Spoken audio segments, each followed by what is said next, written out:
Hi, I'm Mary Adams, board member of the Greater Fort Lauderdale Chamber of Commerce and owner of the Employee Relations Group.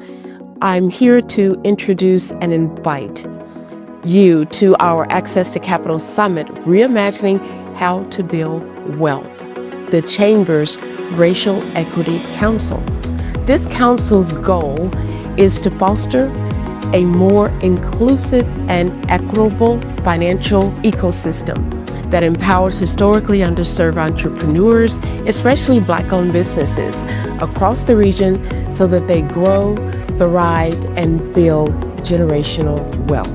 We look forward to seeing you at our Access to Capital Summit. Hello, I'm Cheryl Dickey, President and CEO of Dickey Consulting Services and a proud member of the Chamber of Commerce.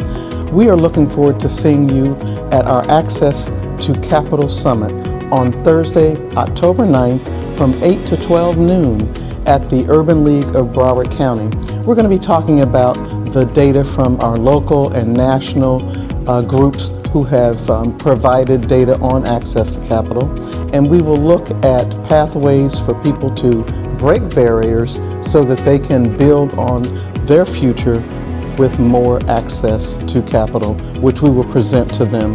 National organizations will be there to help us redesign what we're doing so that we can ensure our businesses have enough access to capital.